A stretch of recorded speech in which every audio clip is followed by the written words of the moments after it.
Good morning students. आज हम BSc part third के पेपर थर्ड का टॉपिक रबर के बारे में अध्ययन करेंगे। रबर जो है उसका वानस्पतिक नाम होता है हीविया ब्राजीलेंसिस। सामान्य भाषा में इसे रबर कहा जाता है। यह यूफोरबिएसी कुल का पादप है और उपयोगी पादप भाग जो होता है तने से प्राप्त लेटेक्स होता है। लेटेक्स क्या चीज़ होती है? कई पादपों के बीजों में, छालों में या पत्तियों में विशेष प्रकार की कोशिकाएं या वाहिकाएं उपस्थित होती हैं जिनसे एक दूधिया रंग का, सफ़ेद सफ़ेद रंग का या फिर रंगीन सा स्राव निकलता है। यह स्राव ही लेटेक्स कहलाता है। यह जो लेटेक्स है यह रेजिन, गम, हाइड्रोकार्बन्स और अन्य पदार्थों का मिश्रण होता है। ये जो लेटेक्स है यूफोरबिएसी कुल के पादपों से, जैसे जो अपन रबर पढ़ रहे हैं उनसे तो निकलता ही है। इसके अलावा एंजियोस्पर्म्स के कुछ अन्य कुल भी होते हैं और भी कई फैमिलीज़ हैं जिनमें से इस तरीके का सफ़ेद दूधिया लेटेक्स निकलता है। वो कौन कौन से कुल हैं? इनमें यूफोरबिएसी में, जैसे यूफोरबिएसी का पादप का उदाहरण है रबर, तो यूफोरबिएसी कुल का पादप है जिनमें से ऐसा सफ़ेद दूधिया क्षीर निकलता है। इसी तरह से मोरेसी कुल है। मोरेसी कुल का उदाहरण, मोरेसी कुल के बारे में अपन ज़्यादा नहीं जानते हैं आप लोग, तो मोरेसी कुल जो है उसमें कौन से प्लांट आते हैं? बरगद, जैसे आप बरगद जानते हैं तो बरगद है, अंजीर है, ये पादप मोरेसी कुल में आते हैं। उनमें से भी दूधिया छील निकलता है। एस्ट्रेसी कुल है। एस्ट्रेसी कुल कौन सा होता है? वो कुल जिसमें गेंदा, सूरजमुखी ये पादप आते हैं, वो एस्ट्रेसी कुल है। इसके अलावा जो एस्कल्पिडेसी है जिसके अंतर्गत आंकड़ा आता है। आंकड़ा, आप आंकड़े की तने को या पत्तियों को तोड़ेंगे तो आप देखते हैं उसमें से भी रबल क्षीर निकलता है सफ़ेद सफ़ेद रंग का, जिससे उसे भी लेटेक्स कहा जाता है। इसी प्रकार से एपोसाइनेसी जो है, जो सदाबहार का कुल है जिसमें कनेर आती है, पीली कनेर सड़कों के किनारे काफ़ी लगा रहता है, वो पादप जो है उसके भी पुष्प से, उसके तने से, उसकी पत्तियों को जो अपन तोड़ते हैं तो भी दूधिया क्षीर निकलता है। इसी प्रकार से सेपोटेसी एक कुल है, उस सेपोटेसी कुल के पादपों में भी इसी प्रकार का दूधिया छील निकलता है। तो सेपोडेसी कुल जो है उसमें एक प्लांट है सेपोडिला, और इसी तरीके से स्टार एप्पल। अब ये सेपोडिला कौन सा प्लांट है, इसको देखें ज़रा, चित्र से पहचानें कौन सा प्लांट होता है सेपोडिला। ये जिसे अपन चीकू कहते हैं, चीकू, ये सेपोडिला होता है। तो ये सेपोटेसी कुल का पादप है। जिस प्लांट से ये उत्पन्न होता है उनसे भी दूधिया क्षीर या लेटेक्स निकलता है। ये स्टार एप्पल है, ये भी सेपोटेसी कुल का ही एक प्लांट है। इसके अलावा अपन रबर के बारे में अब आगे बात करते हैं। ये जो हीविया ब्राजीलेंसिस है, इसकी उत्पत्ति कहाँ से हुई? यह उष्ण कटिबंधीय दक्षिण अमेरिका की अमेज़न घाटी का प्राकृत है। उष्ण कटिबंधीय वो क्षेत्र होते हैं जो भूमध्य रेखा के पास होते हैं और काफ़ी गर्म होते हैं, वो उष्ण कटिबंधीय क्षेत्र कहलाते हैं। तो जो दक्षिण अमेरिका में एक स्थान है अमेज़न घाटी, तो नेचुरली जो रबर की ओरिजिन हुई है वो इस स्थान से हुई है। इसके अलावा और भी कई कंट्रीज़ हैं, जैसे पेरू है, बोलीविया है, कोलंबिया है व ब्राज़ील है। ये ऐसे देश हैं जहाँ पर कि रबर की जो हीविया ब्राजीलेंसिस है उसकी वाइल्ड वैरायटी पाई जाती है, यानी जंगली रूप में मिलता है ये। इसके बाद इसका डिस्ट्रीब्यूशन जानते हैं अपन। 1925 ईस्वी में और इसके बाद रबर के वृक्षों को श्रीलंका, मलाया, इंडोनेशिया, लाइबेरिया और भारत में निवेशित करवाया गया। जैसा कि अपन जानते हैं कि ये बेसिकली इन कंट्रीज़ का प्लांट नहीं है, ये है तो दक्षिण अमेरिका का प्राकृत, और वहाँ से इसको लाकर इन देशों में उगाया गया। तो इसको अपन निवेशित करवाना या इंट्रोडक्शन करवाते हैं। जैसे कोई प्लांट है वो किसी पर्टिकुलर कंट्री में नहीं उग रहा है, दूसरे देश से लाकर उसको अपने देश में उगाना, ये निवेशित करवाना कहलाता है। तो इससे अपन को ये पता चलता है कि ये प्लांट जो है वो भारत में भी जंगली रूप में नहीं पाया जाता था। भारत में हालांकि आज ये प्लांट पाया जाता है, लेकिन ये बाहर से लाया गया है। ये दूसरे कंट्रीज से, जहाँ पर कि ये वाइल्ड रूप में पाया जाता है, वहाँ से लाकर इसको इंट्रोड्यूस करवाया गया है। और अब इसकी जो प्रोडक्शन है, इसका उत्पादन है, वो अपने देश में भी होता है, लेकिन इसकी मात्रा बहुत कम है। यानी पूरे वर्ल्ड में अगर अपन देखें तो रबर का जितना उत्पादन होता है उसका 97% पार्ट जो होता है वो 3 कंट्रीज़ हैं, लाइबेरिया, श्रीलंका व मलाया में होता है। तो इसमें अपने इंडिया का कोई नाम नहीं है। इंडिया में हालांकि रबर का प्रोडक्शन होता है, लेकिन उसकी मात्रा या उसका प्रतिशत जो है वो बहुत कम है इन देशों की अपेक्षा। अब इसकी खेती भारत जो है, भारत में कौन से स्थान है जहाँ पर इसकी खेती होती है? तो भारत में जो अपन देखें साउथ इंडिया में जैसे केरल है, तो केरल के जो कोट्टायम और क्विलोन ज़िले हैं वहाँ पर, इसके अलावा कर्नाटक और अंडमान, ये ऐसे राज्य हैं जहाँ पर रबर की खेती की जाती है। इसके अलावा जलवायु देखते हैं अपन, क्लाइमेट, कैसा क्लाइमेट जो है रबर के उत्पादन के लिए सूटेबल रहता है? तो उष्ण कटिबंधीय क्षेत्र का पौधा है, यानी गर्म स्थान चाहिए इसके लिए, गर्म जलवायु चाहिए इसके उत्पादन के लिए। तो ये जो साउथ के जो इलाके अपन ने देखे हैं, केरल है, कर्नाटका है, तो इन स्थानों पर गर्मी रहती है, नमी रहती है, मॉइस्चर रहता है, तो ऐसी क्लाइमेट ही रबर के प्रोडक्शन के लिए सूटेबल होती है। वार्षिक वर्षा कितनी चाहिए? तो 175 सेंटीमीटर से लेकर 250 सेंटीमीटर तक एवरेज रेनफॉल होनी चाहिए। वो ऐसी जलवायु जो होती है वो इसके लिए सूटेबल होती है। इसके अलावा तापमान, जहाँ पर रबर की खेती होती है या इसका उत्पादन होता है, तो इसके उपयुक्त उत्पादन के लिए, इसके खेती यदि अपन करना चाहते हैं कृषि, तो उसके लिए 24 डिग्री से 35 डिग्री का तापमान कम से कम होना चाहिए। ऐसे क्लाइमेट में ही इसकी वृद्धि अच्छी तरीके से हो पाती है। जहाँ तक मृदा की बात करें, तो जो जलोत्सारित दोमट मृदा होती है, लोम जो होती है, दोमट मृदा कौन सी होती है?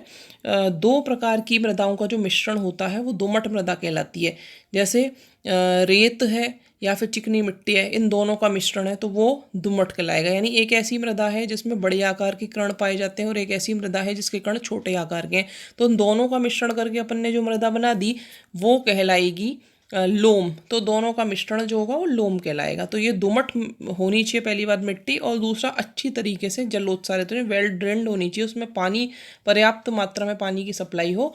तो इस प्रकार की मृदा जो होती है वो रबर के उत्पादन के लिए उपयुक्त होती है।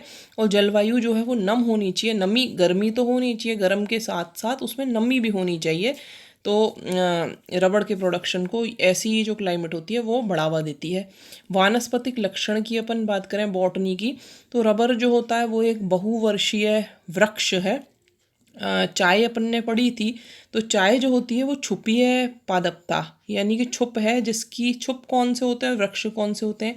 वृक्ष वो पादप होते हैं जो भूमि से उठकर काफ़ी ऊंचाई तक जाते हैं और उसके बाद उनमें शाखन पाया जाता है, वो वृक्ष होते हैं। जबकि छुप जो होते हैं जैसे ही भूमि से उठते हैं और उठने के तुरंत बाद थोड़ा सा उठते ही उनमें शाखन हो जाता है, वो छुप होते हैं। छुप की एक खास बात ये और होती है कि जो शाखाएं होती हैं उनकी और जो मुख्य तना होता है उसकी मोटाई में कोई ज़्यादा डिफरेंस नहीं होता। ये विभेदन करना कि ये शाखाएं हैं और ये मुख्य तना है, ये करीब करीब असंभव होता है छुप के केस में। जबकि जो वृक्ष होते हैं, वृक्ष पहले भूमि से उठकर एक निश्चित ऊंचाई प्राप्त करते हैं और उसके बाद उनमें ऊपर की तरफ शाखन पाया जाता है। तो ये जो रबर है वो वृक्ष होता है, जबकि जो चाय अपन ने पढ़ी थी वो छुप या श्रब होती है। तो रबर जो है वो एक बहुवर्षीय वृक्ष है। इसकी ऊंचाई 18 से 20 मीटर होती है और चौड़ाई जो होती है वो 3 मीटर होती है। पत्तियां जो होती हैं वो हरे रंग की होती हैं, संयुक्त होती हैं त्रिपर्ण की। अब संयुक्त पर्ण जो हैं, संयुक्त, जैसा अपन पर्ण के बारे में सेकंड ईयर में आपने पढ़ा हुआ है कि पर्ण दो प्रकार की होती है, एक तो सरल पर्ण होती है, एक संयुक्त होती है। जो सरल पर्ण होती है वो कौन सी होती है? ऐसी पर्ण जो जिसके किनारे अछिन्न होते हैं, कटे फटे नहीं होते हैं, जिसका बड़ा सा पर्ण फलक होता है, वो सरल पर्ण होती है। और संयुक्त जो होती है उसकी उत्पत्ति सरल पर्ण से ही होती है। संयुक्त के आपने दो प्रकार पढ़े थे, पिच्छाकार व हस्ताकार। तो ये जो रबर है इसमें संयुक्त का जो दूसरा प्रकार होता है, माने कि हस्ताकार, हस्ताकार प्रकार की पर्ण पाई जाती है, वो भी त्रिपर्ण की। हस्ताकार के भी कई प्रकार होते हैं, एक पर्ण की, द्विपर्ण की, त्रिपर्ण की, चतुर्पर्ण की और बहुपर्ण की। तो उसमें से जो त्रिपर्ण की पर्ण होती है वो रबर की होती है। अब त्रिपर्ण की पर्ण का कोई और उदाहरण भी अपन ने देखा है, जैसे कि बेलपत्र। सावन के महीने में जो अपन शिव जी के ऊपर बेलपत्र चढ़ाते हैं, तो वो जो बेलपत्र होता है वो भी एक तरीके से त्रिपर्ण की संयुक्त पर्ण का उदाहरण है। उसी प्रकार की जो पर्ण होती है वो रबर के प्लांट में भी पाई जाती है। यानी पर्ण एक तो संयुक्त होगी और संयुक्त में भी हस्ताकार होगी, और हस्ताकार का त्रिपर्ण की प्रकार जो होगा वो पर्ण होगा। इसकी चित्र जो है वो अपन आगे देखेंगे। इसके अलावा पुष्पों की बात करें तो पुष्प एक लिंगी प्रकार के होते हैं। एक लिंगी पुष्प कौन से होते हैं? जब एक पुष्प में केवल नर जननांग होता है, मादा जननांग नहीं पाए जाते हैं। जबकि दूसरे पुष्प में, जैसे मान लीजिए नर पुष्प है, तो उसमें केवल पुमंग होंगे, जायांग नहीं पाए जाएगा। जो मादा पुष्प होगा उसमें केवल जायांग होगा, पुमंग नहीं पाए जाएंगे। तो ये स्थिति जो होती है वो एक लिंगी होती है। तो पुष्प एक लिंगी होंगे, यानी नर पुष्प अलग होता है, मादा पुष्प अलग होता है। पुष्पक्रम जो है वो यौगिक असीमाक्ष प्रकार का होता है। पहली चीज तो असीमाक्ष। असीमाक्ष कौन सा है? जब मुख्य अक्ष की वृद्धि असीमित होती है, जैसे ये मुख्य अक्ष है तो इसकी ये असीमित रूप से वृद्धि करती जाएगी। और पुष्प जो होंगे वो अग्राभिसारी क्रम में लगे होंगे, यानी सबसे नीचे सबसे बड़ा पुष्प होगा, उससे ऊपर वाला उससे छोटा होगा, उससे ऊपर वाला उससे छोटा होगा, उससे ऊपर वाला उससे छोटा, उससे ऊपर वाला उससे छोटा, और जो बीच सेंटर होगा, इस सेंटर वाली जगह पर कोई भी पुष्प नहीं पाया जाएगा। तो इस तरीके का जो पुष्पक्रम होता है वो असीमाक्ष प्रकार का कहलाता है। अब असीमाक्ष में भी इसमें है यौगिक असीमाक्ष। जब ये ही व्यवस्था शाखाओं पे पाई जाती है, कैसे? जैसे ये मुख्य अक्ष है पुष्पक्रम की, अब उस पर ये शाखाएं निकली हुई हैं और ये व्यवस्था शाखाओं पे पाई जाती है, यानी कि सबसे बड़ा पुष्प नीचे है, उससे बड़ा उससे ऊपर, उससे बड़ा उससे ऊपर, उससे बड़ा उससे ऊपर। इसी प्रकार से इस शाखा में भी इसी प्रकार की यूं व्यवस्था पाई जाएगी। तो ये जो चीज़ होगी ये कहलाएगी यौगिक असीमाक्ष। इसी को अपन पेनिकल भी कहते हैं। तो इस प्रकार का पुष्पक्रम पाया जाता है। इसका चित्र आगे देखेंगे। फल कैप्सूल प्रकार के हैं। कैप्सूल भी कैसे होते हैं? त्रिकोष्ठ, यानी 3 कोष्ठ पाए जाते हैं। बीज भूरे रंग के बीज होते हैं, 2.5 सेंटीमीटर लंबे होते हैं। और फल के, क्योंकि फल त्रिकोष्ठीय है तो फल के प्रत्येक कोष्ठ में एक बीज पाया जाएगा। अब इसका आगे चित्र देख लेते हैं अपन।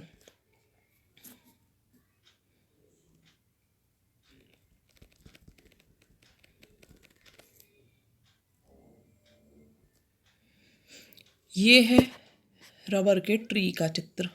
तो जैसा यहाँ पर आपने देखा कि 18 से 20 मीटर ऊंचा और 3 मीटर चौड़ा है और बहुवर्षीय वृक्ष है। तो ये देखें, 18 से 20 मीटर ऊंचा और 3 मीटर चौड़ा, और ये बहुवर्षीय वृक्ष है। इस प्रकार की जो वृक्ष होता है हीविया ब्राजीलेंसिस का ट्री है।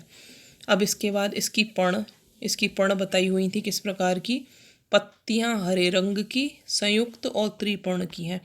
तो ये हरे रंग की पत्तियां हैं, संयुक्त प्रकार है, हस्ताकार है, आपको दिख रहा है जैसे बेल पत्र होती है उसके समान त्रिपर्ण की, यानी एक पर्टिकुलर पॉइंट से, जैसे कि ये पॉइंट है तो इस पॉइंट से ये 1 2 3 ये 3 पर्णक निकल रहे हैं।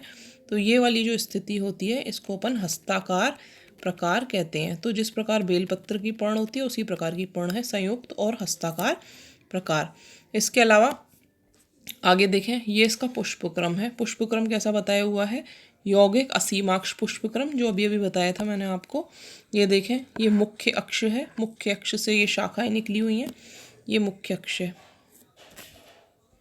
ये मुख्य अक्ष है। इससे देखो आप ज़रा, ये शाखाएं निकली हुई हैं और शाखाओं पर ये सारी शाखाएं हैं, और इन शाखाओं पर पुष्प जो हैं वो ये देखिए ये सारे, और इन पे अग्राभिसारी क्रम में पुष्प जो हैं वो व्यवस्थित हैं। तो इस प्रकार का जो पुष्पक्रम होता है वो यौगिक असीमाक्ष होता है।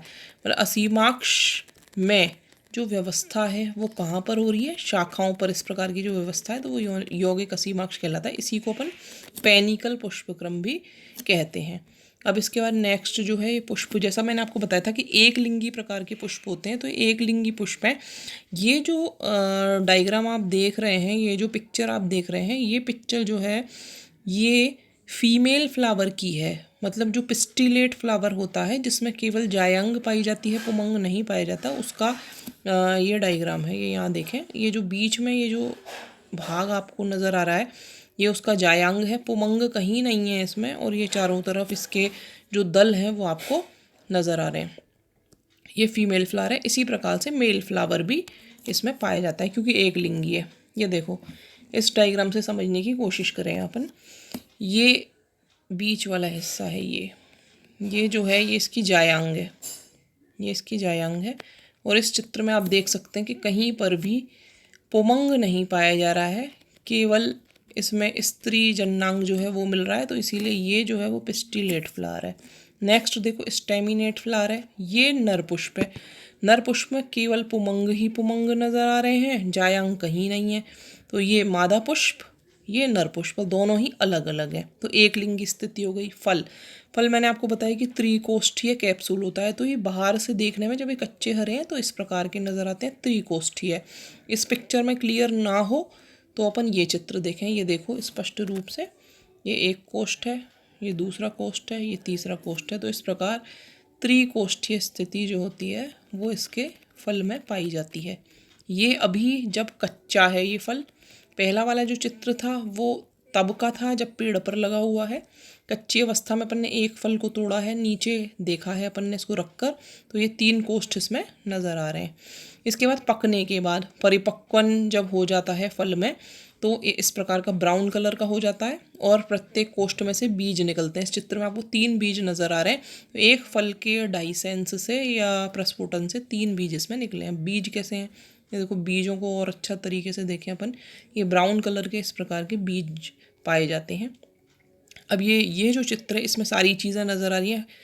ट्री है, ट्री के ऊपर पत्तियां हैं जो किस तरह की दिख रही हैं। इसके अलावा पुष्पक्रम नज़र आ रहा है, पुष्पक्रम में पुष्प नज़र आ रहे हैं।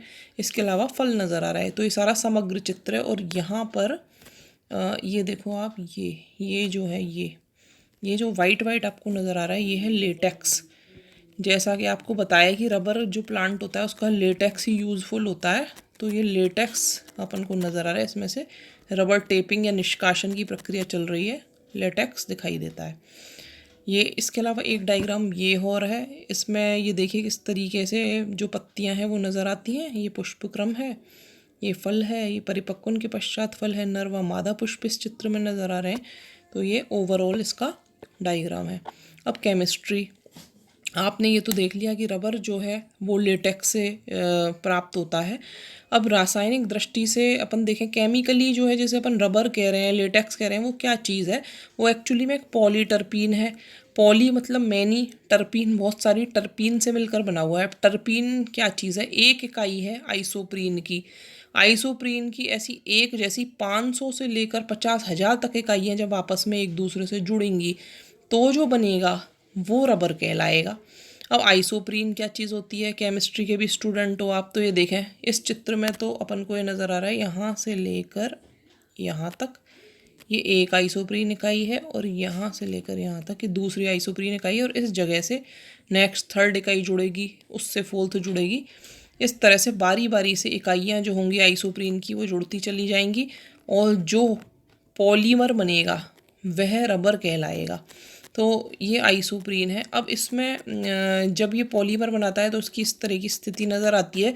लेकिन अपन केमिस्ट्री पढ़ रहे हैं इसकी, तो केमिस्ट्री क्या है कि ये इसका फॉर्मूला ये देखें अपन, क्या फॉर्मूला है।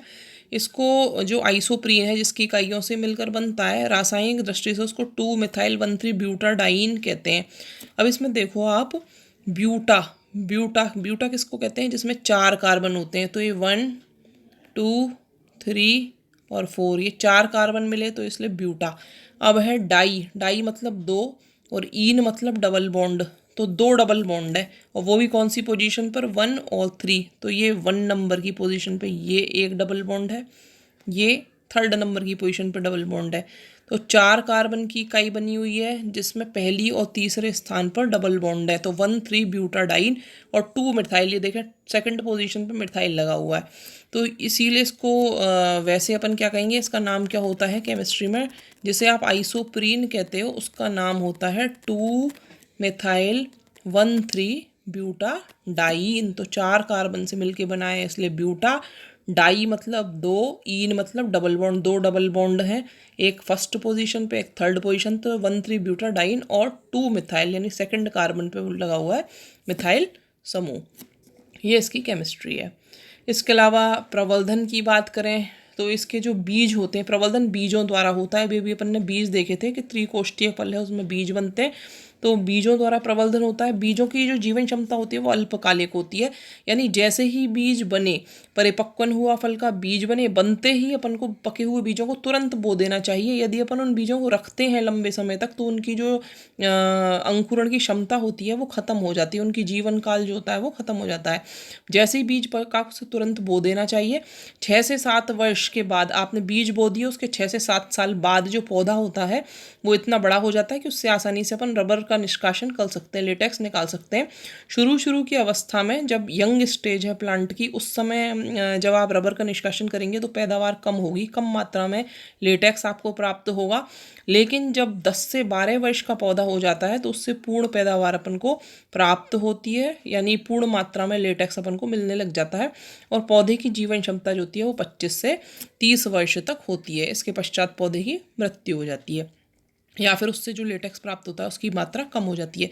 ये था इसका फर्स्ट पार्ट। इसके अलावा इसका सेकंड पार्ट और है जिसमें अपन रबर की टैपिंग पढ़ेंगे, संसाधन पढ़ेंगे, यानी एक तो लेटेक्स का निष्कासन रबर की ट्री से किस तरीके से किया जाता है, दूसरा उस लेटेक्स को निकालने के बाद उसका संसाधन या प्रोसेसिंग किस प्रकार से की जाती है, उसकी क्या विधि होती है। वल्कनाइजेशन की प्रक्रिया देखेंगे अपन कि वल्कनाइजेशन क्या होता है। और आखिरी चीज़ जो है उसकी आर्थिक वनस्पति, मतलब इसका जो यूजेस हैं, इसके क्या उपयोग हैं, ये अपन पढ़ेंगे। आज के वीडियो में केवल इतना ही जानेंगे। Thank you.